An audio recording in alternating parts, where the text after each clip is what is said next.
Master Everyday English. 10 phrases for speaking up without sounding rude. Hello, my beloved learners.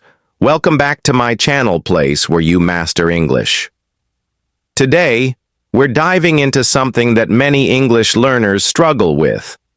How do I speak up without sounding rude?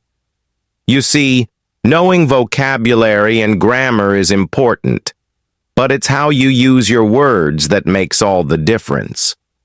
Have you ever found yourself in one of these situations? You want to ask someone to repeat what they said, but you don't want to seem rude. You need to interrupt politely, but you're afraid of sounding too direct. You want to make a request, but you don't want to bother the person. If yes, you're not alone. In English, tone and phrasing are everything. The same sentence can sound friendly or rude, respectful or demanding, depending on the words you choose.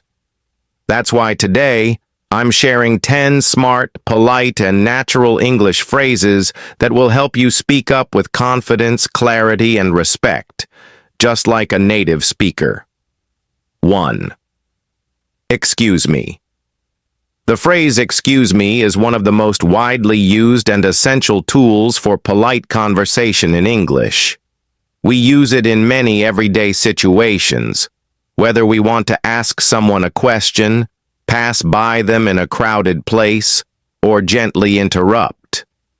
What makes this phrase powerful is its simplicity and its ability to instantly show respect and consideration.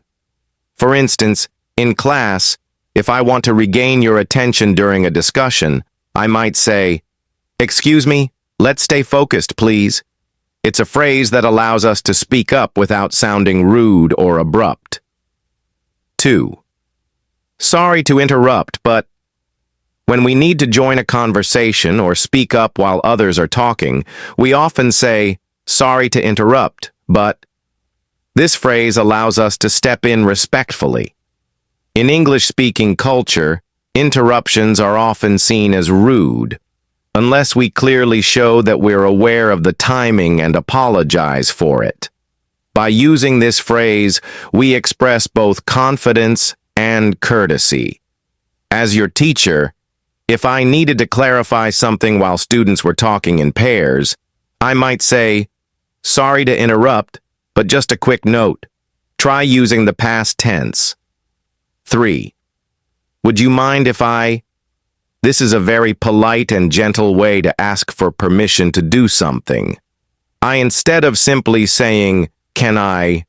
which can sound too direct in formal or shared environments, this phrase shows that we respect the other person's comfort or preferences.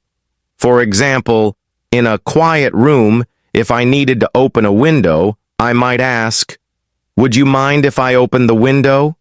It shows that I'm considering how my action might affect others, a key part of respectful communication. 4. I just wanted to ask. This phrase is often used to begin a question softly and politely.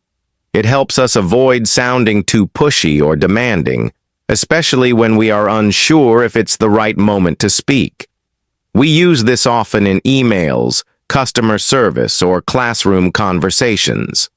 By using this phrase, we make our tone more approachable. For instance, if I want to check your progress without putting pressure on you, I might say, "I just wanted to ask if you've completed the homework." It's a way of showing curiosity without urgency. 5. Could you please? This is a polite and formal way to ask someone to do something. Unlike "can you," which is grammatically correct but less refined, "could you please?" adds a level of courtesy and professionalism. We often use it in formal settings, such as schools, offices, and emails. In the classroom, I might say, "Could you please hand out the papers?" It's a phrase that makes requests sound more cooperative and respectful rather than commanding. 6. Would it be okay if... This expression helps us ask for permission in a very soft, respectful manner. It's especially useful when we are unsure if our request might disturb or inconvenience someone. By phrasing the question this way, we show that we care about the other person's comfort.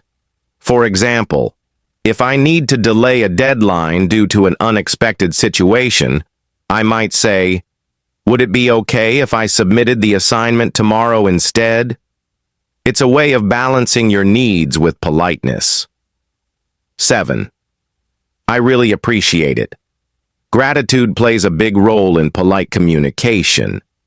When we say, "I really appreciate it," we're not just thanking someone, we're showing genuine gratitude. It's warmer and more personal than simply saying, "Thank you." It also helps build positive relationships with others. For instance, if you help a classmate or answer a difficult question, and I say, "I really appreciate it," I'm showing you that your help was meaningful and valued. 8. Would it be possible to... This is a useful phrase for making polite or formal requests, especially when we want to avoid sounding demanding. It's a common expression in emails, workplace conversations, and when speaking to someone in authority. It shows flexibility and respect. For example, if I want to change a meeting time, I might say, "Would it be possible to schedule the meeting for tomorrow instead?" It makes the request sound cooperative and thoughtful rather than abrupt. 9. I hope I'm not bothering you, but... We often use this phrase when we want to start a conversation but aren't sure if it's the right time. It shows that we are being mindful of the other person's time and attention. This expression helps avoid interrupting someone in a rude or inconsiderate way. If I need to ask a colleague for something during their break, I might begin with, "I hope I'm not bothering you, but could you explain this part again?" It helps open a dialogue gently and with empathy. 10. If you don't mind me asking... This phrase is especially useful when we want to ask a question that might feel too personal or sensitive.